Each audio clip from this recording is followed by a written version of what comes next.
जय हिंद दोस्तों।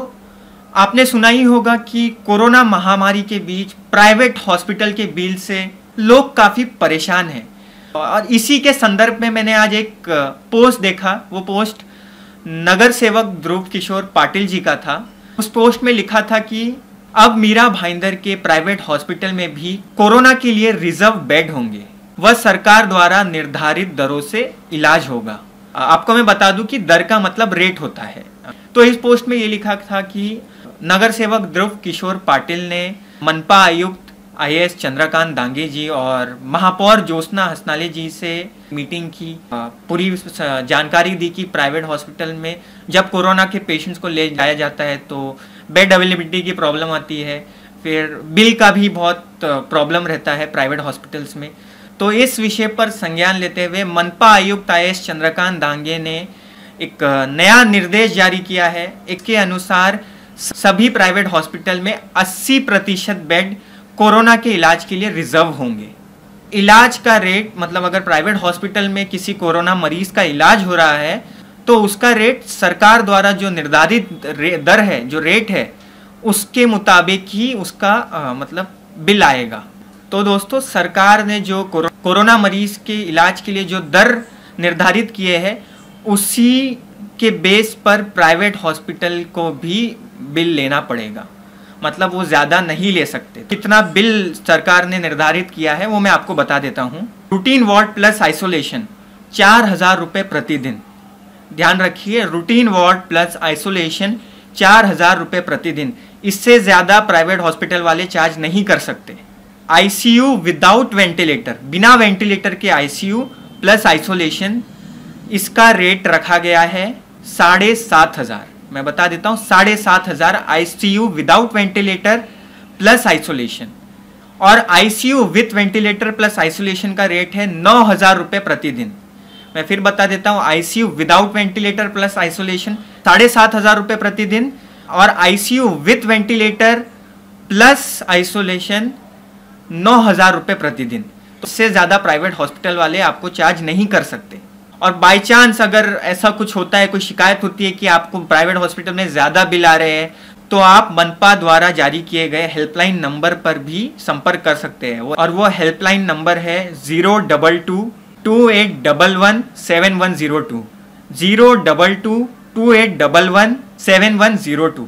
तो दोस्तों, ये एक बहुत ही अच्छा निर्णय लिया गया है और इससे काफ़ी लोग की परेशानी कम होगी। क्योंकि मैंने भी बहुत सुना और शायद आपने भी सुना ही होगा कि प्राइवेट हॉस्पिटल वाले कभी बोलते हैं हमारे इधर बेड नहीं है, कभी बिल लंबे चौड़े बिल दे देते हैं। और नागरिक कहाँ से भरेगा इस महामारी के बीच? नागरिक लंबे चौड़े बिल कहाँ से भरेगा, क्योंकि काम धंधा बंद है।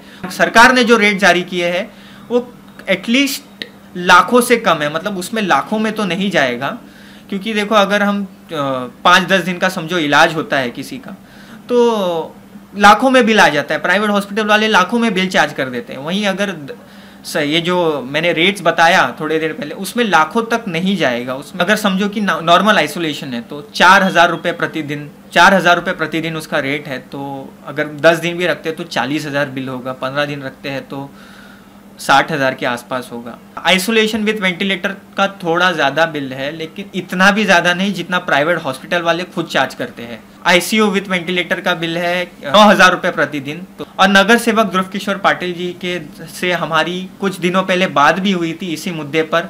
तो उन्होंने बताया था कि मैं इस पर मनपा आयुक्त से भी मीटिंग किया हूँ, महापौर से भी मैंने मीटिंग किया हूँ। उन्होंने इस मुद्दे को उठाया और आज ये निर्देश आया। ये बहुत ही अच्छी बात है, इससे नागरिकों को काफ़ी राहत मिलेगी।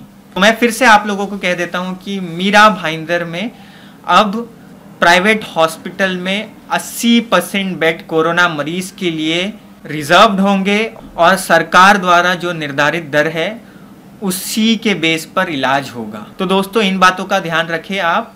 Thank you so much. मामले ऐसे आए हैं मेरे पास कि जो प्राइवेट हॉस्पिटल है, अभी जो इस कोरोना संकट में अगर कोई कोरोना का पेशेंट प्राइवेट हॉस्पिटल में एडमिट हो रहा है तो वो बेचारा बिल से बहुत परेशान हो रहा है। अभी कुछ दिन पहले ही हमारे पास एक मामला आया था, वो कोरोना से तो नहीं था लेकिन अलग मामला था। उसका 9 लाख रुपए बिल था कुछ जो लोग हैं, समाज सेवक है, वो लोग जब उसमें इंटरफेयर किया उन्होंने, तो उसके बाद उसका 2 लाख रुपए बिल कम हुआ। तो आप सोचिए कि हॉस्पिटल की वजह से जो है, प्राइवेट हॉस्पिटल की वजह से इस संकट की घड़ी में कोरोना पेशेंट और as well as other patient भी परेशान हो रहे हैं। तो इसमें मैं तो जानना चाहूँगा ध्रुव किशोर पाटिल जी, आप इसमें कुछ रोशनी डाल पाएंगे ऐसा? जी हाँ, अब तक जी मीरा भाईंदर में कोरोना के पेशेंट बढ़ रहे हैं, और जब पेशेंट प्राइवेट हॉस्पिटल में जाते हैं तो पहली बात तो ये है कि वो हॉस्पिटल वाले बोलते हैं हमारे पास बेड ही अवेलेबल नहीं है।